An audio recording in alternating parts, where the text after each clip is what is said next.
Nos dirigimos ahora a la ermita más lejana del monasterio, la ermita de San Jeroni en catalán, San Jerónimo en castellano, que se encuentra aproximadamente, si cogemos el camino que sale del funicular de San Juan, está a 1 hora y algo hasta llegar a este lugar de ermitas.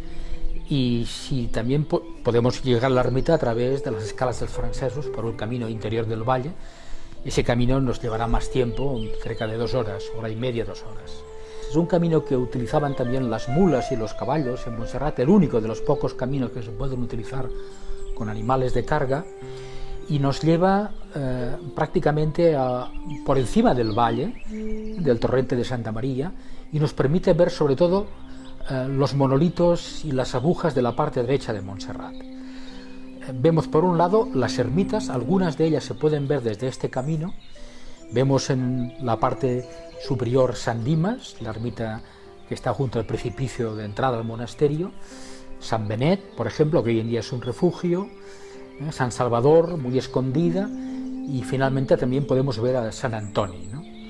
Pero aparte podemos recordar aquí las paraidoles, es decir, las rocas que tienen un nombre dado por el imaginario y la tradición catalana, ¿no?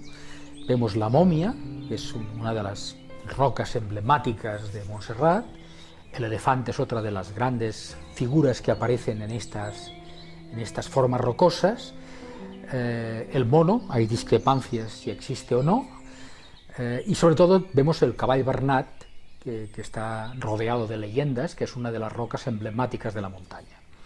Si continuamos pues recto por este camino, atravesaremos algún desfiladero, veremos también la roca del Cap de Mort, la calavera, y en esos desfiladeros andaremos muy cerca del cárstico, es decir, estaremos muy cerca de profundas gargantas llenas de cárstico, es decir, de esta roca monserratina, el cárstico monserratino, que es prácticamente un mortero natural, un portland actual, ¿no? Es un portland durísimo, esta mezcla caliza, que se formó por los aluviones marinos y que hay una eterna discusión también sobre su procedencia, ¿no? Atravesando todos esos desfiladeros del cárstico llegaremos, después de 1 hora de caminada, finalmente junto a un precipicio a una ermita del siglo XIX, reciente, pero no es una ermita en el serio, es tan solo una capilla. Esta capilla está dedicada a San Jerónimo de Estridón, de la villa de Dalmacia, cristiano, un eremita cristiano que vivió en el siglo IV, hacia el V, y que era un ermitaño, según la tradición de los ermitaños. Sin embargo, San Jerónimo fue llamado por las iglesias de Belén, por sus estudios, era un humanista, para que tradujese, en este caso, la Biblia del griego al latín. Y él realizó una de las primeras traducciones de las cuales sabemos, ¿no?, al latín de la Biblia, ¿no? Tampoco es que fuese muy interesante su estancia en Belén, porque se enfadó, tuvo conflictos con los padres de la Iglesia, todos los ermitaños tienen conflictos con los padres de la Iglesia, y volvió de nuevo al desierto, ¿no? En el desierto, históricamente, hay una parte de leyenda y hay una parte histórica. Él adoptó un león, encontró un león herido, lo curó, lo sanó, y ese león realizó una alianza de por vida con él y estuvo siempre con San Jerónimo, ¿no? Hoy en día en la capilla, si la vemos, podemos ver dentro la estatua de ese león, de ese imponente león que siguió siempre a San Jerónimo. De todas formas, este hecho histórico es bastante común en la antigüedad, estas alianzas entre el género humano y los animales. Recordemos el caso famoso del león de Andrócles, ¿no? Andrócles era un esclavo que vivía en el norte de África, Numidia, la actual Libia, y perseguido por las tropas romanas, un tiempo estuvo en el desierto también curó a un león que tenía la pata herida por una púa, lo sanó, luego se separaron, él fue apresado por las tropas romanas y el león también fue capturado por domadores numios para llevar fieras al circo romano, y se encontraron ambos en el circo romano, ¿no? O sea, Andrócles como víctima y el león supuestamente como verdugo, ¿no? Y la reacción del león defendiendo a Andrócles de los otros leones ante el estupor del populacho y del emperador fue lo que llevó al emperador a declarar un signo divino al león de Andrócles y a concederles a él y a Andrócles, al león me refiero, y a Andrócles, una pensión vitalicia, dijéramos, ¿no? Hoy en día tenemos esa estatua en los museos vaticanos, ¿no? Andrócles con su león, ¿no? Bien, si continuamos medio kilómetro aproximadamente después de esta capilla, llegaremos al inicio de la cima de San Jerónimo, y ahí están unas ruinas, de las cuales hoy en día quedan muy poco, que son las ruinas de la antigua ermita de San Jerónimo, y también había una capilla allí antes que fuese destruida a principios del siglo XX para construir en gran parte un restaurante que empalmaba con un aéreo que iba directo a San Jerónimo, ¿no? Una silla, no era un funicular, era un aéreo, ¿no? La pregunta es, ¿qué hacía un aéreo en San Jerónimo? Todo esto, la respuesta es que vivíamos a principios del XX, Cataluña vivió, y España vivió el siglo de la obsesión por la industria y por el progreso maquinista, por decirlo así, ¿no? Era la época de la Tour Eiffel, de los puentes de Manhattan, de los grandes artefactos artísticos que teníamos en Europa, ¿no? Pero gracias a Dios, después de la Guerra Civil, por la declaración de Parque Natural en la montaña de Montserrat, se destruyeron estas estaciones del aéreo, y en la época de la ecología, por suerte, desaparecieron esas instalaciones.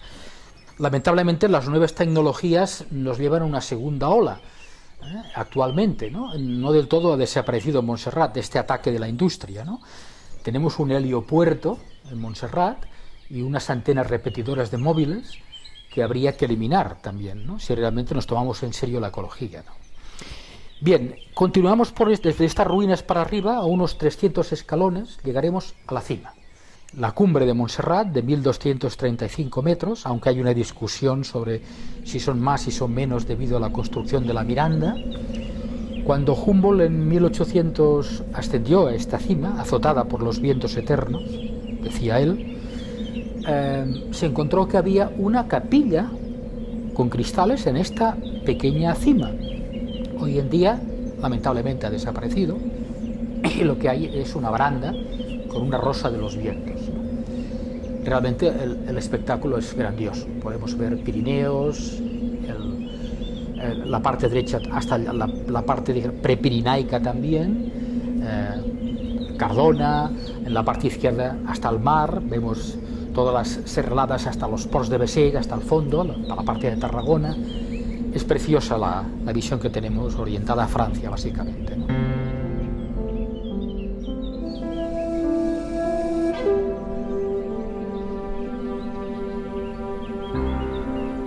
Per veure els Puig de sa pàtria, li dóna entenent un jorn de pujar a Sant Jeroni, de Montserrat, mirador. Veu les serres de València, veu les serres d'Aragó, veu Mallorca i Catalunya, i ací es veu més alt que tot. Coronat de bones obres, com l'ametller de ses flors, que secarà una gelada, com les obrir un raig de sol. De veure's prop les estrelles, n'ha estat un punt orgullós, i és l'orgull una muntanya, vora un abisme pregon. Qui a més altura se'n puja, ne sol caure més a fons. Hay geógrafos, quizá vale la pena recordar que hay geógrafos que indican que durante el solsticio de invierno, cuando se proyecta a primera hora la sombra de la montaña de Montserrat con la cima de San Jerónimo, cuando se proyecta su sombra debido a la eclíptica baja del sol, la sombra llega prácticamente hasta el mar, hasta Castelldefels, ¿no? En forma de una pirámide, ¿no? Porque San Jerónimo, de lo que este precipicio vertical y esta cima final, parece una pirámide. Bien, si descendemos luego de la cima hacia abajo y retrocedemos unos 200 metros, veremos una bifurcación a la derecha que nos lleva al Montserrat salvaje. Sería el camino que nos lleva por la ruta del Camell, en catalán, Camello en castellano, y hacia el Coll del Migdia, el torrente del Migdia, y el Coll de Porc, ¿no? El cuello del puerco, ¿no? El Coll de Porc en catalán, ¿no?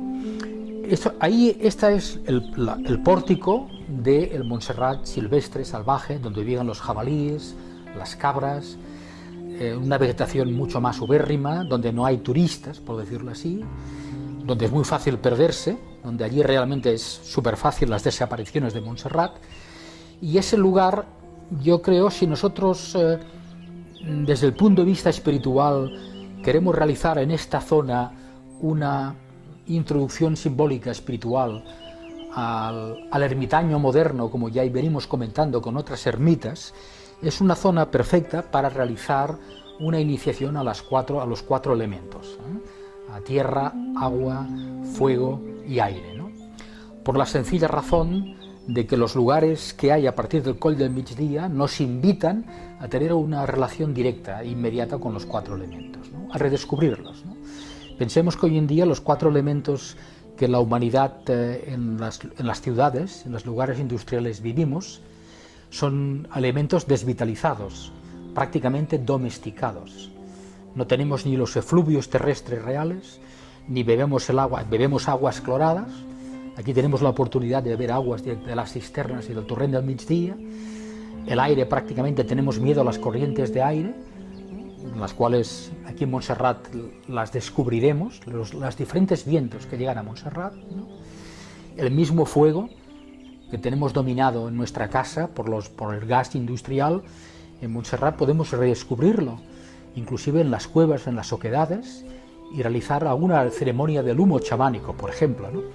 Recordemos nada más, para recordar el impacto de la salud que tienen los cuatro elementos, a un alemán muy famoso, Adolf Juss, el gran naturista germano, que descubrió que el dormir en vivac en una cueva, directamente en la tierra, por los efluvios geomagnéticos de la Tierra, y más en Montserrat, por los efluvios telúricos, representa, sin duda, según él, según sus estadísticas, en sus sanatorios, una ayuda inmejorable de curación para muchas enfermedades, sobre todo nerviosas, de metabolismo, pero básicamente nerviosas, ¿no?